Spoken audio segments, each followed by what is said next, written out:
नमस्कार. आवाज महाराष्ट्राचा या कार्यक्रमात परत एकदा आपलं मनापासून स्वागत. आजच्या दिवसभरात घडलेल्या घटनांचा क्रम मोठा इंटरेस्टिंग आहे. आपण प्रकाश आकोलकरांना विचारू, सकाळचे राजकीय संपादक.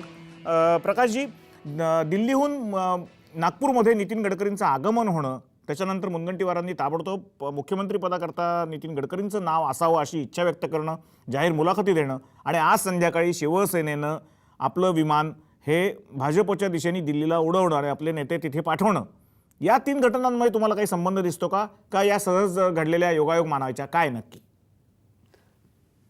हे बघा, रविवारी जेव्हा निकाल जाहीर होत होते तेव्हा संध्याकाळी नड्डा यांनी प्रेस कॉन्फरन्स घेऊन सोमवारी निरीक्षक येतील असं सांगितलं होतं.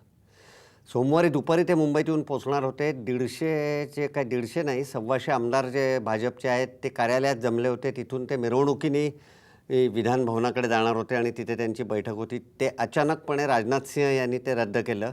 याचं कारण ते सपोर्ट देऊ इच्छिणाऱ्या शिवसेनेला काही वेळ वाढवून देत आहेत की काय असं त्यामुळे वाटायला लागलं. तेव्हा असं सांगण्यात आलं की आता राजनाथजी आणि नड्डा हे मंगळवारी मुंबईत येतील. मंगळवारी सकाळी म्हणजे आज सकाळी राजनाथ सिंह यांनी स्वतःच एका पोलीस अकॅडमीच्या कार्यक्रमामध्ये सांगितलं पत्रकारांना की मी आजही जाणार नाही, उद्याही जाणार नाही, मी आता हे दिवाळीनंतरच होईल.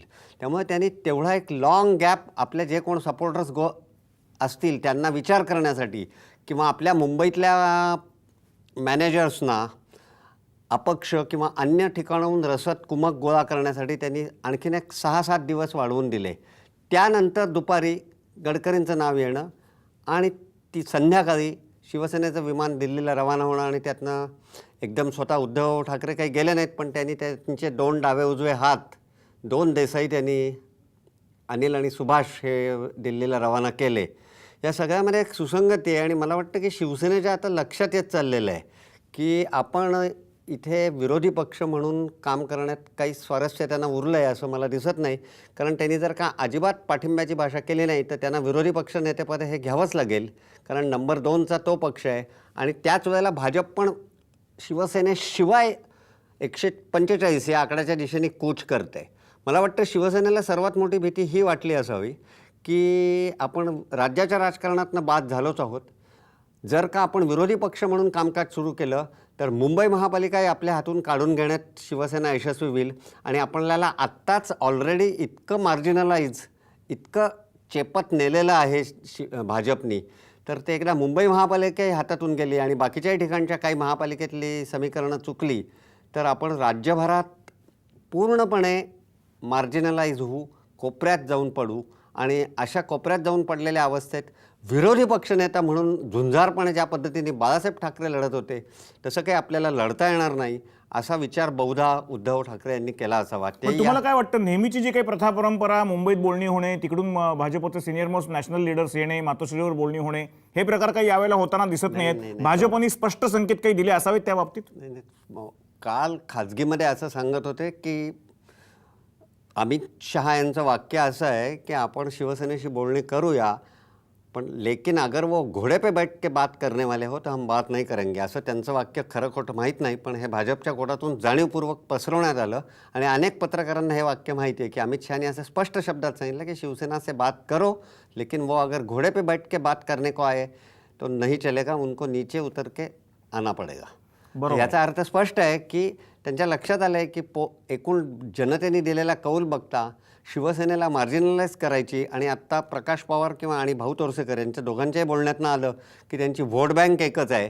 त्यामुळे त्यांना शिवसेनेला संपवायलाच लागेल. आपली जर का व्होट बँक मोठ्या प्रमाणावर वाढवायची असेल तर संपवता येणं अशक्य आहे, तर मार्जिनलाइज तरी करावं लागेल. बरोबर आहे. भाऊ तोरसेकर, मला तुमच्याकडे यायचं आहे. एक मुद्दा तुम्हाला विचारायचा आहे की आत्ता ज्या प्रकारची गणितं चालू आहेत सत्ताकारणाकरता, जरी एनसीपीनी पाठिंबा देऊन एनसीपी बाहेरून पाठिंबा द्यायची घोषणा करत असेल तरी सुद्धा शिवसेनेने हा जो काही थोडा नरमाईचा रोख अवलंबलेला आहे, नरमाईची भूमिका अवलंबलेली आहे आणि चर्चा सुरू होऊ दे म्हणून स्वतःचे शिलेदार दिल्लीला पाठवलेले आहेत, याचा खरोखर एक वेगळा इम्पॅक्ट बीजेपीच्या अंतर्गत विचारसरणीवर होईल का? गडकरींचं नाव जे आत्ता चर्चेमध्ये आलेलं आहे त्यांचं प्रचंड स्वागत तिथे झालेलं आहे आणि ही गोष्ट खरी आहे की एनसीपीच्या विरोधात ठोस भूमिका गडकरी घेणार नाहीत असाही एक प्रभाव भाजपमध्ये असल्यामुळे याच्यावर लगेच निर्णय होऊ शकणार नाही, ही गोष्ट होऊ शकते. काय वाटतं आपल्याला? पहिली गोष्ट अशी की काल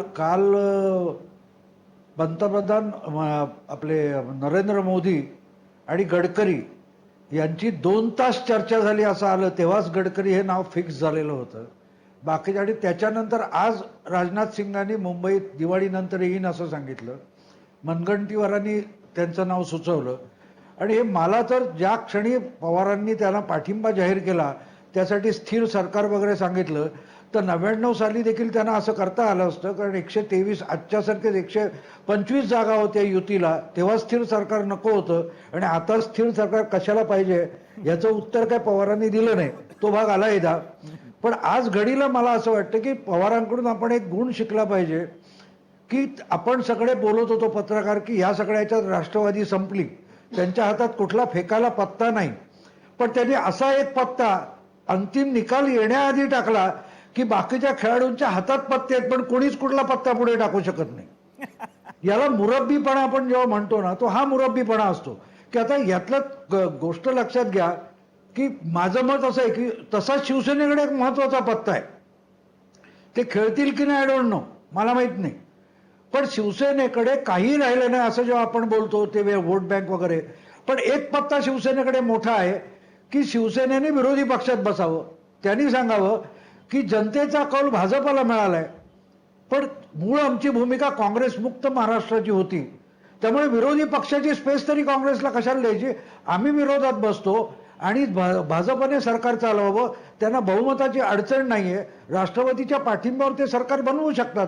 पण ते सरकार बनलं तर ते कुठलेही एनसीपीवर आजपर्यंत खडसे साहेबांनी केलेले जे आरोप आहेत त्याच्यावर कुठलीही कारवाई करू शकणार नाहीत. आणि शिवसेनेला विरोधात बसून रोज म्हणता येईल अहो त्यांच्यावर ऍक्शन घ्या, तुम्हीच आरोप केलेत कारवाई करा, असं काहीही ते करू शकणार नाहीत. तेवढं ते 1-1.5 वर्ष असं खेचून नेऊ शकतात.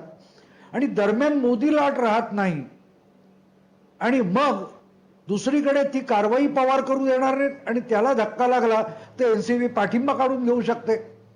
पण एवढा पेशन्स शिवसेनेकडे आजच्या आहे की नाही मला माहित नाही. तो बाळासाहेबांसारख्याकडे होता, पण तो माणूस रस्त्यावर उभा राहून लढू शकत होता.